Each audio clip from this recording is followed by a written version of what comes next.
This is Maureen Kafkas, the Brain BS coach, here to tell you about the episode today.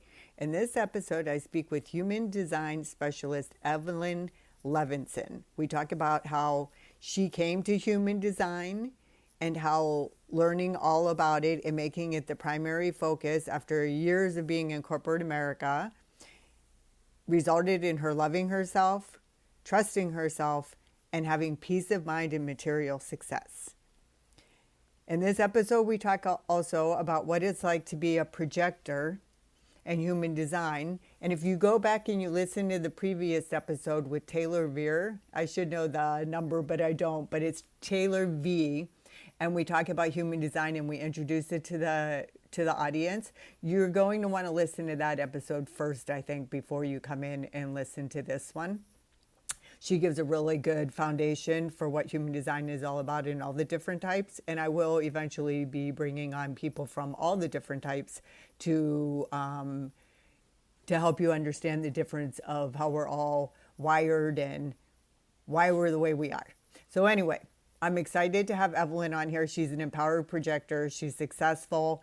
And it's an honor to talk to her about everything human design when it comes to projectors. And I want you to know that even if you don't know what you are, I want you to listen to the episode anyway, because everything we say is good for everybody to listen to. We just know we're projectors, Evelyn and I, so we want to help out other projectors, which is one of the reasons why I did this episode. But I also want to help all of you out there. So if any of you love someone who seems really sensitive and get kind of pouty and tries to give you advice and it annoys you, they might be a projector. So listen to the episode and learn how to love us projectors, because we're very, very important to the future of the planet. Okay, here we go. Sit back and settle in for episode number 132 of the Brain BS podcast, talking human design with empowered projector Evelyn Levenson. Do you want more out of your life but not exactly sure what that might be?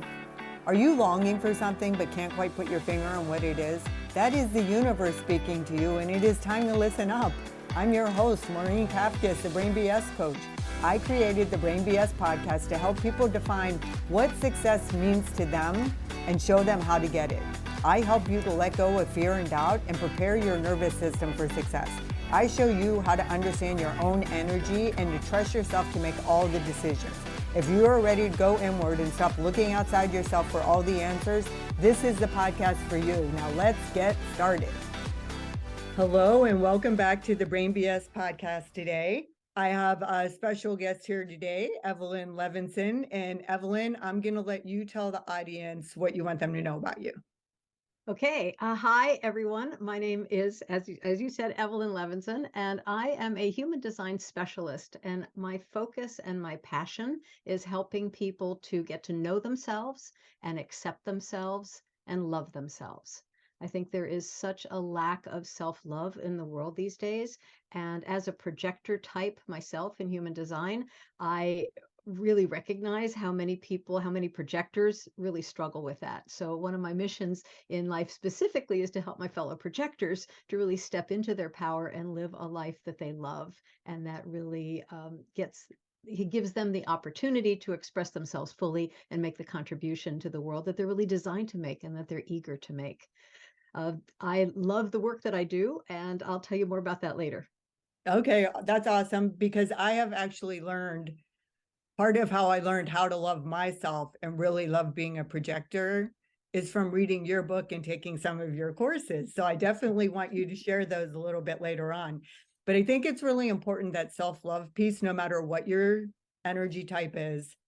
I think it is so overlooked. Like, I can't even believe how long I listened to that terrible voice in my head that was so mean and hard on me, and I didn't even know it was optional. Isn't it crazy? We are so brutal to ourselves. Pretty much everyone in all types, we're just so self-critical, and we live under this heavy burden and cloud of this negative self-talk.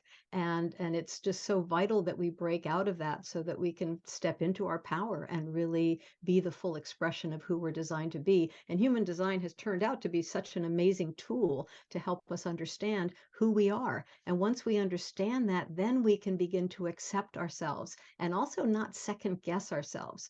Many of the clients that I have where I do readings for, one of their biggest comments is, I first of all, I feel seen and recognized, and that feels wonderful because it's so rare. And then they also feel like they get confirmation about who they are.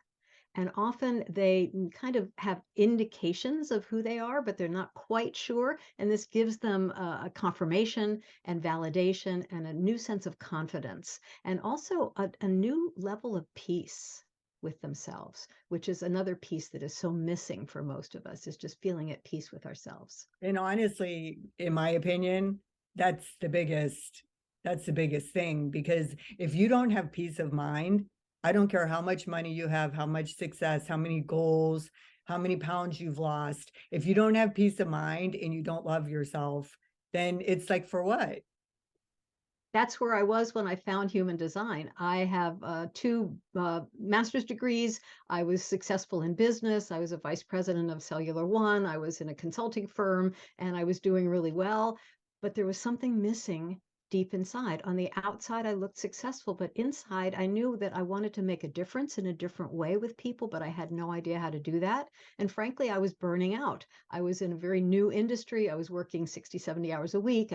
I was like a crazy person. I loved it, but I was exhausted.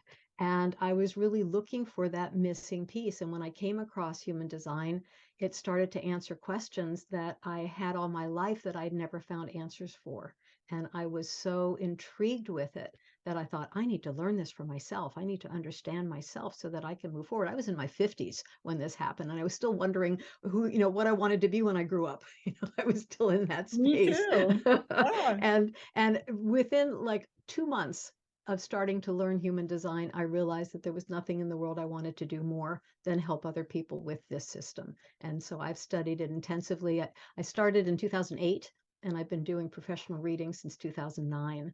And just the ability to connect with people and help them look at their own life and their own patterns and their own issues, and help them see themselves with new clarity and gain new confidence and begin to trust themselves. That's another key piece that most of us are missing, is self-trust, because we're often not encouraged or even allowed to trust ourselves when we're growing up. We're always taught, listen to your parents and listen to outer authority, and we're not taught to rely on and trust what we know intuitively and instinctively. Yeah. And it's interesting that you bring up trust, because I had written a little note on that too.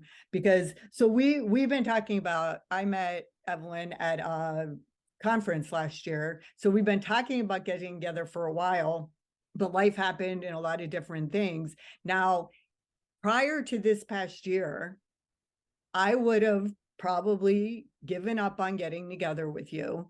I would have thought that I wasn't good enough or important enough, that you probably just didn't think I was someone to work with. But because of this work I've done and recognizing myself and loving myself, that never even entered my mind. But I think Yay. it's really important to point out that brain BS, because sometimes we're just not trusting the process, and we are not allowing for things to happen, and we are pushing because we're taught to do that. Right. And Right. sometimes that's like the worst thing that you can do. Exactly.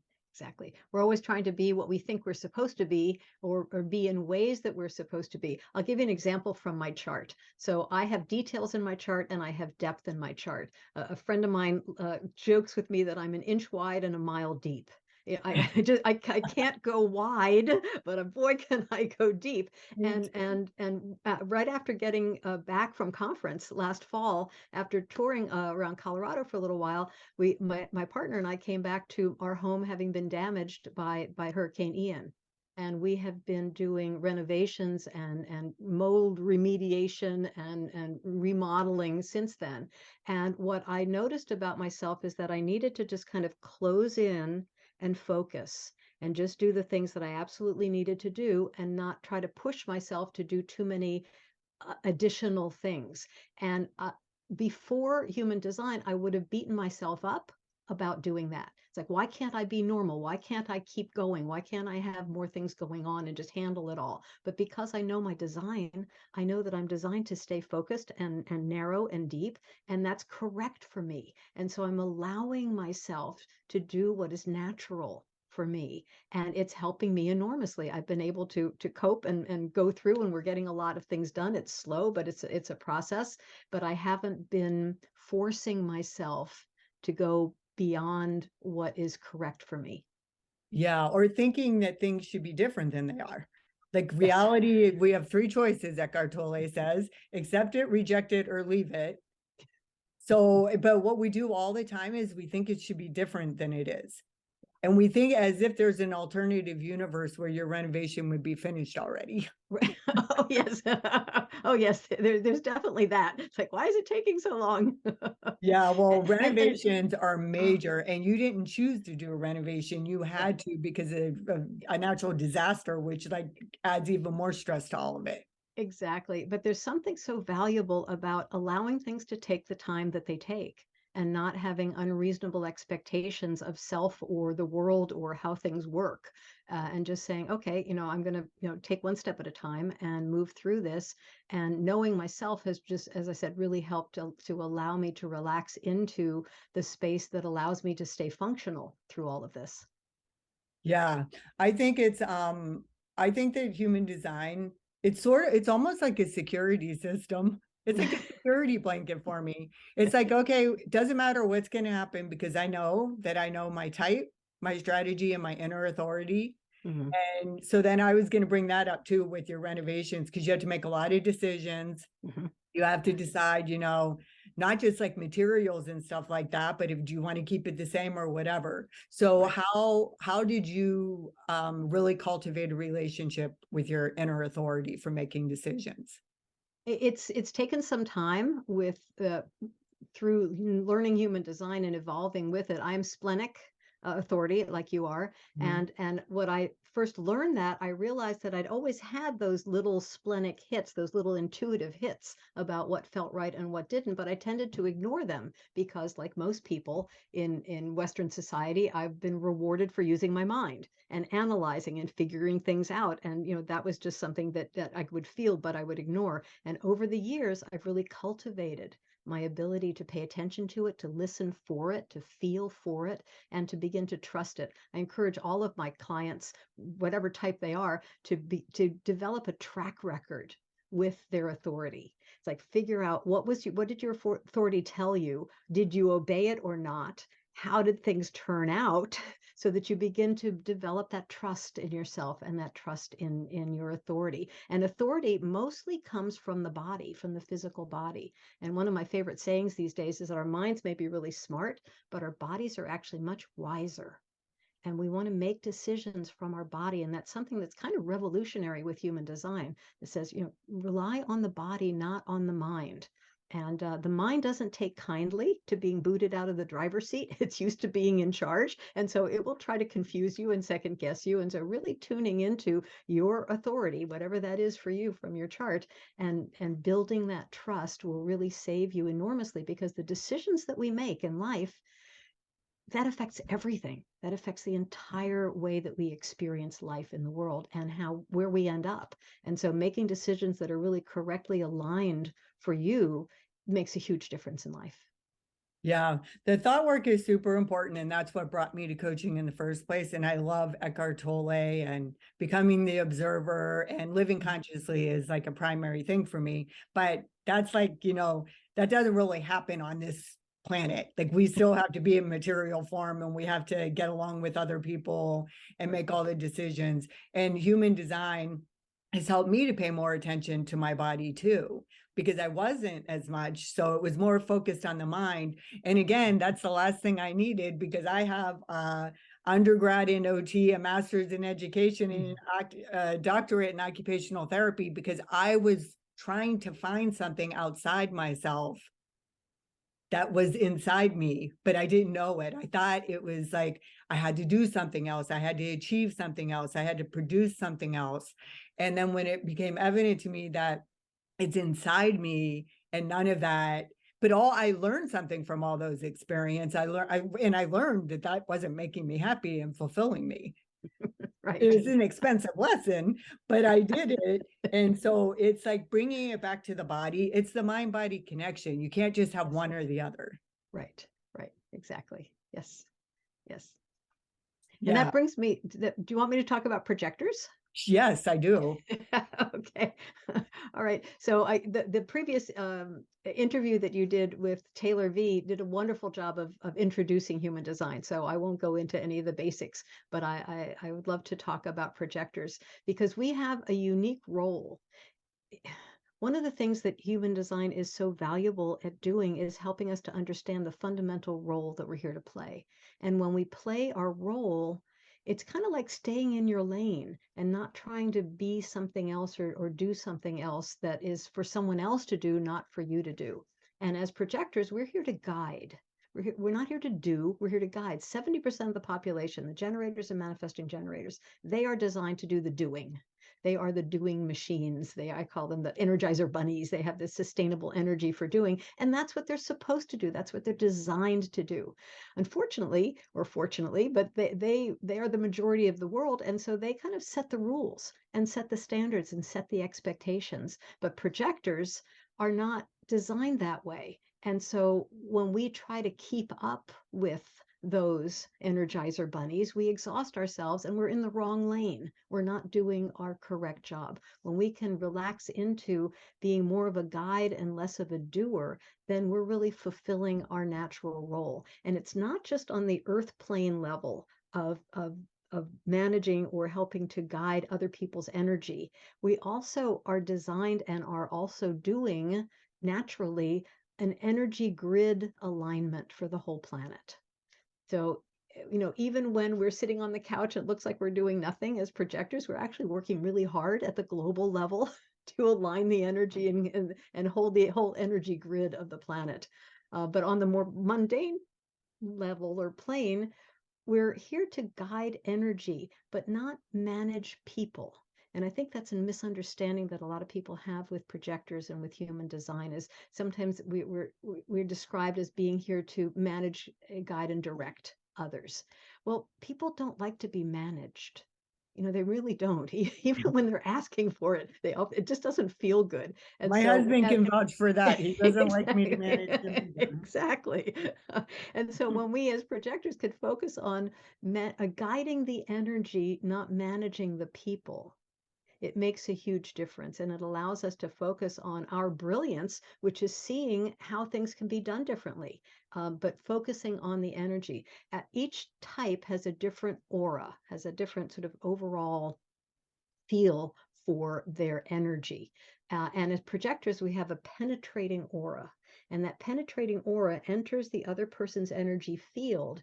And that gives us back information about that person. And that's what allows us to guide their energy. That's what gives us the information we need to be a good guide and be an accurate guide for them. But that penetrating aura can be uncomfortable for other people. And one of the things that is useful in human design is that a lot of it isn't personal anyway. And specifically for projectors, sometimes as a projector, you can walk into a room and people would just, or one or two people would just not like you, just, back away, just be uncomfortable with you. And it's not personal. It's easy to take it personally, but it's not really personal. It's just energy. And when you understand that, you can relax a little about it and understand that also that as a projector, as projectors, we're not here for everyone. We're not here to guide everyone, just for specific people who want our specific guidance. And so sometimes we have to be patient and allow those people to find us and invite us to guide them. And that's when it works beautifully. Yeah, I think that's where trust comes in too, right? Because Mhm. and the allowing and not pushing, and the part where we like need to wait for those invitations and then prepare for them. That was like at first I was like first I was relieved to find out I was a projector, because I did notice I can be pretty direct and outspoken too and say things that other people don't say. Um, from a good place, but some people would just freak out over that. And I thought that it was because of because I did that. But it wasn't just that, it was because of my energy in general. Like they can sense, I do get the sense that people know that I know something that's going on, and that they're uncomfortable and they're putting up a barrier Right. to get away from me. So, but now that I've come full circle with it and I've come to really love being a projector, this part where you're saying that we're not really here to guide people and we're here to guide, but not actually do the work. That's resonating with me, because at first I was I was working like a mad woman. And we're like, I mean, I was obsessed. Like my husband was like, are you kidding me? Like 14, 16 hour, like it was like, I was like obsessed. And I got so burnt out, and it was so horrible. And I was so tired. And I'm listening to these coaches tell me how money has to be my primary focus, how I have to overcome people's objections and I have to try to sell them. And I was just like, ugh, like I just hated That feels all of awful. it.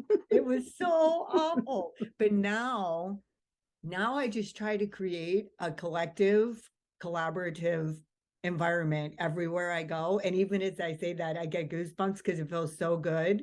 And that is what I'm trying to promote everywhere when I can, from an energetic standpoint. And I feel like that's how I'm supposed to guide, is getting people to collaborate and not see themselves as competition, but that we're all in it together. And when you understand these things about yourself, then you can structure your business and structure your day and structure your life to support that and allow that. I have been so grateful for understanding my projector energy and structuring my business. I am very careful about managing my energy, and I only do readings 2 days a week, and I take 1 week off a month. I really protect my energy, and I only do a certain number of readings per day because I love doing readings and I don't want to burn out. And I don't want to start disliking them because I'm overdoing it. I did overdo it for a while, and then I went, oh, this is not working. I need better boundaries. And so I've been really clear about my boundaries and supporting my energy so that I have energy to have a life that works. Yeah, boundaries are huge, and no matter what your type is. Mm-hmm. Yeah. Boundaries are huge. We have to really protect our physical and mental and emotional energy in particular as projectors. But I'm wondering, like in some situations where we came across this in your Facebook group, and I'm not going to say the person's name, but I told her I would bring it up, is how do you handle waiting for invitations to give your boss feedback? Or how do you know what I mean? Like how do you handle those situations where you're not really in a position of authority from Right. on the material plane, but you're actually there to guide that person and they don't know it? Or maybe Right. you're not. Yeah. Right. The whole area of invitations is so vital for projectors to understand. And again, there are, I think, many misunderstandings and misinterpretations of that. The projectors benefit enormously from having invitations, which are specific and personal, when it comes to the big things in life, like career change or career choice or romantic relationships or where you live.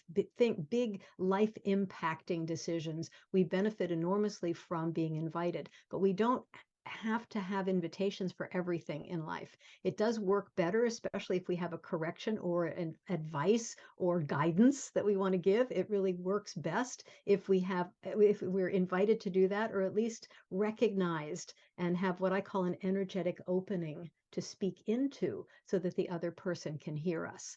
So in a case where you have feedback for your boss, it's part of your relationship with the company in that you're hired to do a job and to help the company succeed.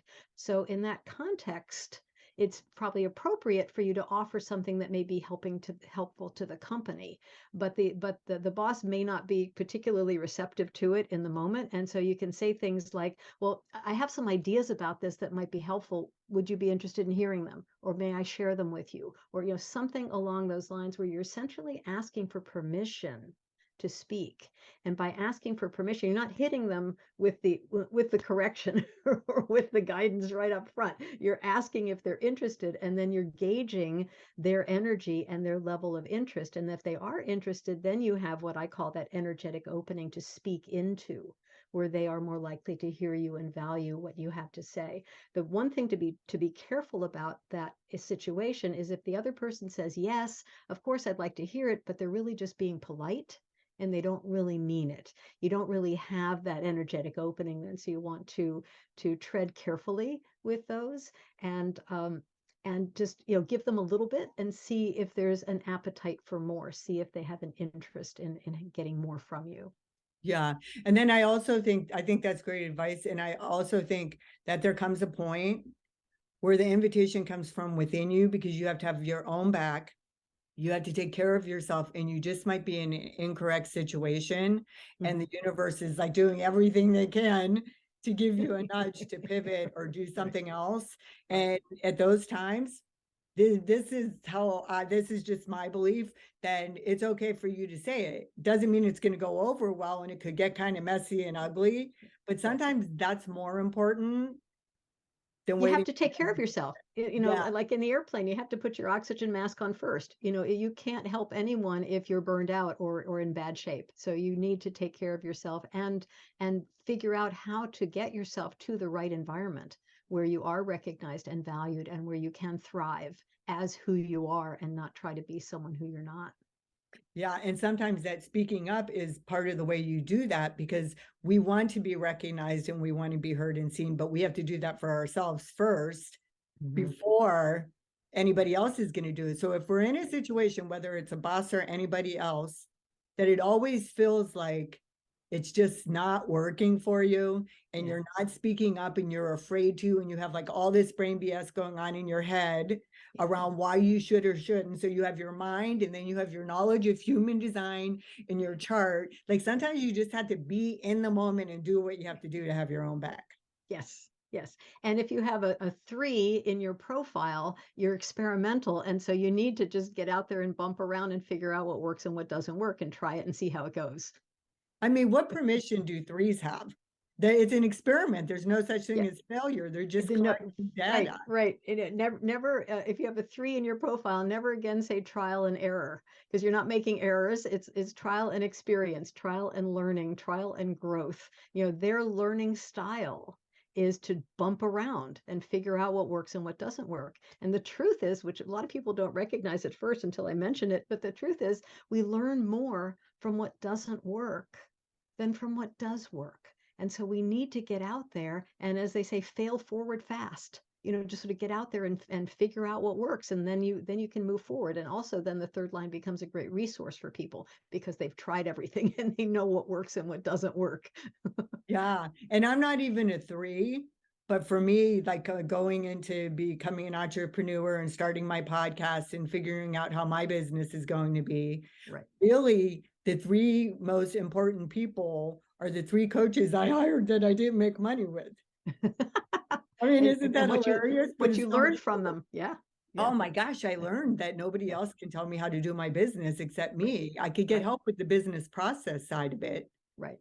but nobody else can tell me how to do it, because it doesn't work if I'm doing something that someone else is telling me to do and my energy is not aligned with it. Right. Right. For all types, we really need to filter everything that other people tell us through what we know about ourselves and what we know works for ourselves, so that we're not trying to do it in someone else's way. Yeah. Oh my gosh. I just love doing it my way.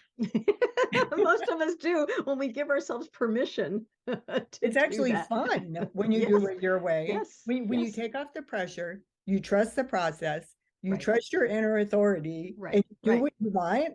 Like, Right. what's not fun about it? Exactly. Exactly. And if you're in a position like I am, where finances aren't an issue, Yeah. that's even all the more reason the universe blessed me in this situation and my husband, so that I can do this work. And before, I was using that against me. Right? We have to meet ourselves where we are, and we have to see the gift in our present situation, and that it's always working for us to help us move forward. Right. Exactly. Beautifully put. Love that. I love that. Yes. Okay, so how about now? Do you want to talk a little bit about how you work with people? Sure. I do Oh, readings. I wait, do. wait, wait. Oh, Before we yeah, do that, I'm sure. sorry, because we're Yeah, talking about projectors. How right. about your tips for empowering projectors? I would love to talk about that. I'd also like to spend a few minutes on recognition. Sure, sure. Okay, because the recognition is, I call it the lifeblood for human design, for projectors. I'm sorry, lifeblood for projectors. Recognition from other people brings energy to us as projectors and activates our energy. But there's a misconception here that we need recognition from others in order to have any energy. We have basic energy. We can do grocery shopping, we can do the laundry, we can take care of life. But the recognition from other people brings additional energy that allows us to take care of or to step into those invitations that feel correct for us and have the energy to fulfill those invitations.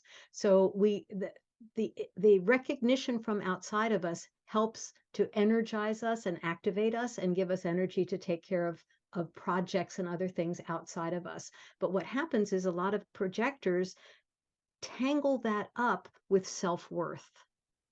And they feel that if they're not getting invitations or recognition from other people, it must mean, as a projector, it must mean I'm not worthy. I don't have anything that's valuable to say. Nobody's recognizing me, so I must be nothing. And again, that horrible self-doubt and self-deprecation and self-torture that we go through. And what I try to instill in all of my clients and that I address in the book is that self-value is an inside job. You need to stand in your power, in your self-value, value yourself, recognize yourself for the value that you bring, and the additional recognition that comes from outside of you is great and awesome, but you're not dependent on it for feeling good about yourself. Yeah. Does that make That's sense? so true. Oh God. Yeah. Yeah. Because I was at first thinking I needed to get recognized by it felt at first to find out I was a projector that it was very disempowering because it felt very dependent on Mhm. other people until I really dove into it and started studying the human design with Karen Curry Yes. Parker and with Richard Rudd's program. And when I Mhm. did that, it became very evident to me that it's actually the most empowering thing you can be is a projector because it forces you to value yourself before. Well, I'm sorry, 1 second. Okay, so you just heard barking there. That was my dog Basil, and I decided to leave him in the room because he'd just recently been sick and he's sort of tugging at my heartstrings. Then, of course, he started barking, and now we're not exactly sure where we were in the conversation. But I think we made a good point about recognition and how important it is that you have to. Oh, I know what I was saying. That it's really so empowering to be a projector because in order to be effective, you can't avoid the personal work. That you can't just go out there and do your thing because it is just not going to work. Right. Right. So many people, so many projectors at first, when they discover they're a projector, they feel disempowered, they feel disappointed, they feel deeply upset sometimes. And it's understandable because a lot of the way projectors are described in human design materials, it is very disempowering. Like you're not supposed to do anything without an invitation, which is very disempowering, which is exactly why I wrote my book, Becoming an Empowered Projector, because it's so important that projectors be empowered and step into their power so that they can be in their lane and fulfill their role and do the guiding that they're here to do to help really usher in the new evolution of humanity. I mean, we have a big job to do as projectors, and it's important that we feel empowered and feel grounded and feel like we can be ourselves and have that be valued. Yeah. I mean, I feel super important. And you, Yay! and I don't care if anybody else knows it or not. I'm like, you might not know I'm a projector, but I'm over here saving the planet. So you better treat me nice. Exactly. Well said. All right. So how about now? Do you want to share the tips for the projectors? And Sure. we'll figure out how to make this for people who love them too. Yes, of course. You know, Yeah. if you are a projector or you know and love a projector, understanding how projectors are designed and how they function, it helps everyone. It helps you help them, and it helps the projector feel recognized and valued. So everyone really gets to benefit. And it's tough for me to select just a few tips because I have tons of them in my book, and many of them are so important. But here's where I'd like to start, is first just realize that you're not broken. So many of us feel broken. We feel like there's something wrong with us. Why can't I keep up with what other people do? Why can't I do things the way people tell me to do them? Why doesn't it work for me the way it works for other people? And we feel like there's really something wrong with us. And it's difficult for us to then step into our power when you feel that broken and that disempowered. So recognizing that you're not broken, that you're actually perfect just the way you are. And yes, you are different. And that's by design. That's by intention. And it's valuable that you are different and that you recognize that difference and you're able to step into and relax into simply being awesome just as you are. You don't need to be fixed. So that's the first tip. The second is the waiting for recognitions and invitations can sometimes feel like a burden or a punishment. And what I invite everyone to consider is that it's actually a blessing. And when you use the time wisely while you are waiting, it puts you way ahead of the game. It gives you opportunity to rest. It gives you opportunity to process. It allows you to hone your skills so that when the invitations that you want finally come your way, you're ready to step right into them. So it allows you to be ready. It allows the time for the right people to find you. And it allows you time to pay attention to the energy and to your energy in particular and how to manage your energy so that you stay energized and rested and restored and ready for whatever comes your way so that you can really be resilient. Another tip is to be true to yourself. And of course, first you need to know who you are. And human design readings are brilliant for really helping you to understand not just the pieces of the puzzle, the chart, because you can look up a lot of the pieces in books, but it's the integration of the pieces of your chart, how they work together, how they flow together, where the issues are, and how you are a fully integrated and complete whole person with all of these various pieces.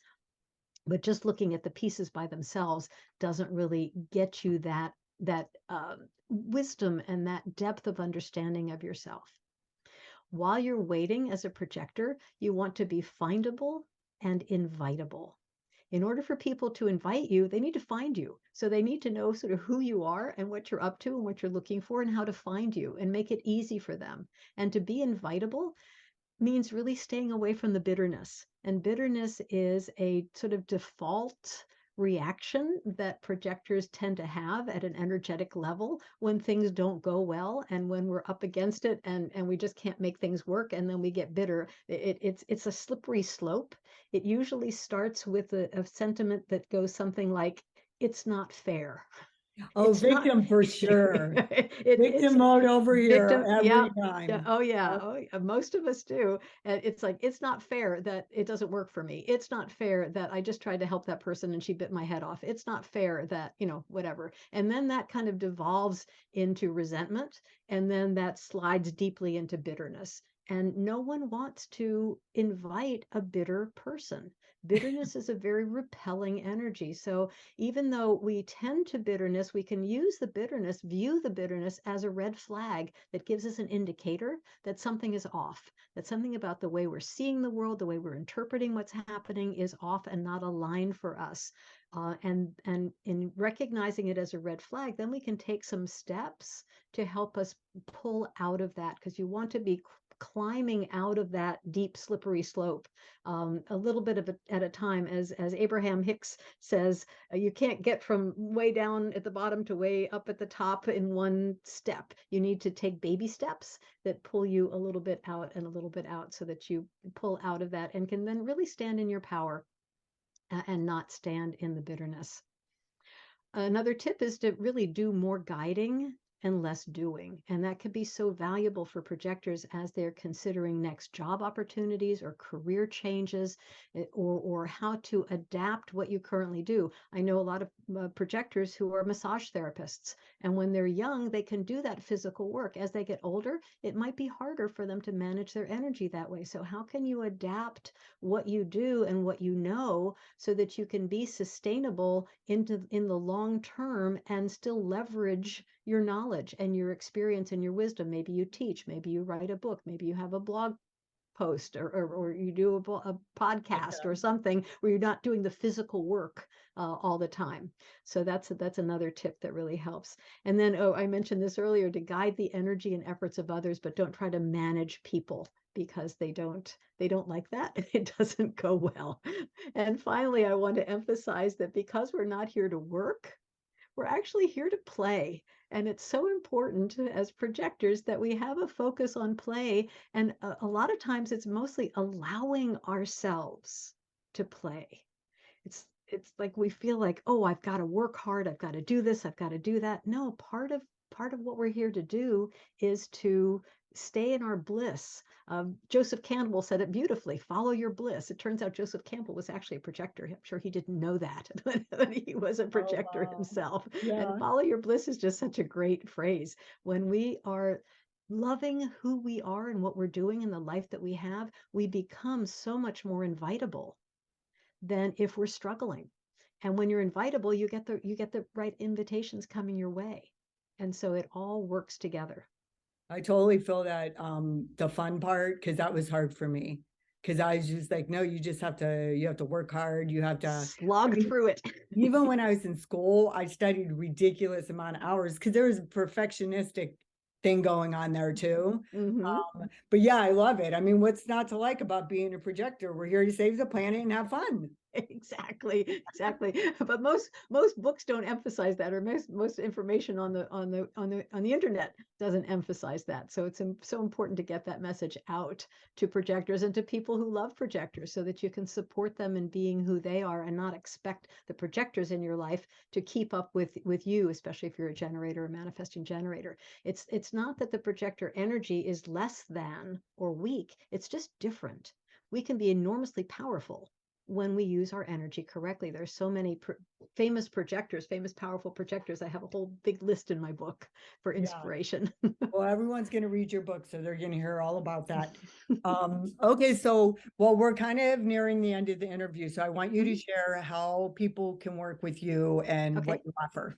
Sure, that'd be great. So my website is humandesignforsuccess.com. It's all strung together, humandesignforsuccess.com. And there you can request a free chart for yourself or for others. So if you don't know your type, or you don't know the type of a family member or a friend, you can go to my website and get a free chart. And you'll also get a free decision makers kit that comes along with it. Gives some explanation about the chart. At the top of every page on my website is a banner that gives you a link to learn more about my book, Becoming an Empowered Projector. And it's available on Amazon and on other sites. And it's available in print as a Kindle book and as an audio book. I did the recording myself of the audio book, which was enormous fun. And I get great feedback about it. People love being able to listen to it as well as read it.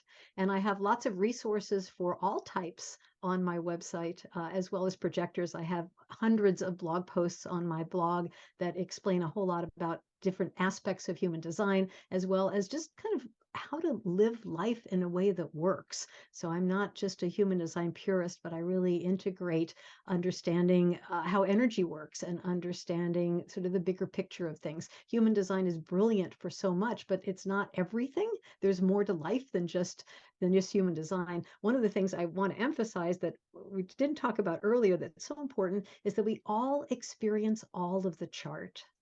It's easy in human design to sometimes say, well, I have this, I don't have that, I am this, I'm not that. And that's just kind of a shorthand way of saying it. But we all have all of the chart. Where you're defined or colored in your chart, you experience that energy consistently, but in kind of a narrow and fixed way.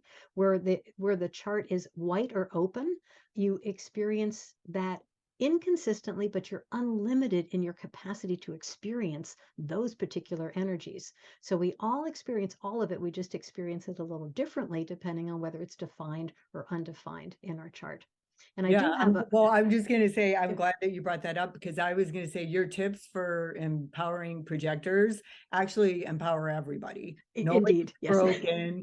Use your time wisely. Be prepared. Allow time for people to find you. Right. Take care of yourself. So those are all tips for everybody. So I agree. You don't want to get too caught up in your design that you actually miss life going on in front of you because you're not supposed to do something because of your chart. Right, exactly. It's not a dogma, and it's not meant to be restrictive. It's meant to be, you understand the energetic structure that you're born with, and our structure doesn't change over time. But what can and does change is how we express the energies that were imprinted on us at the moment of birth.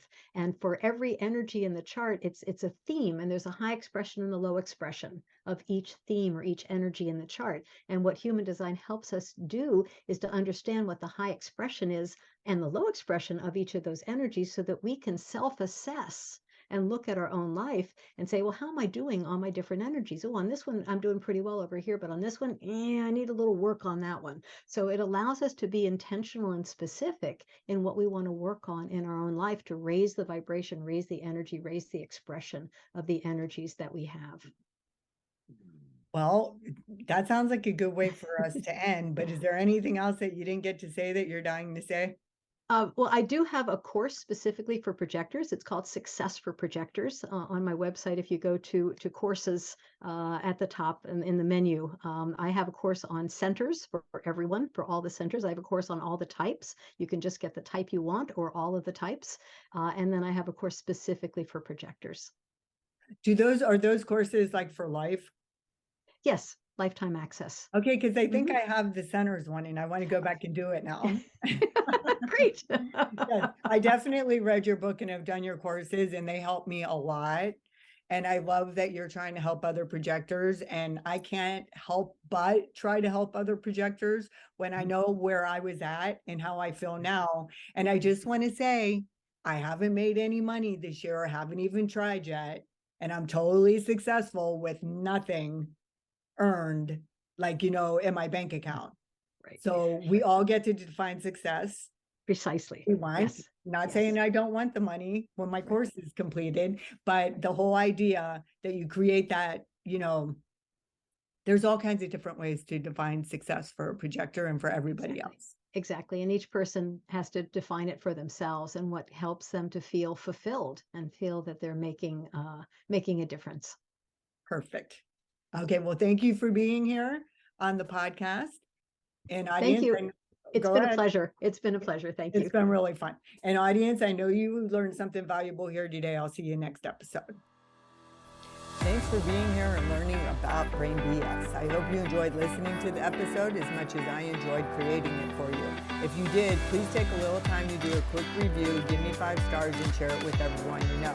If you're actually interested in being on the podcast yourself or have questions about it, you can find me in the Brain BS podcast community on Facebook.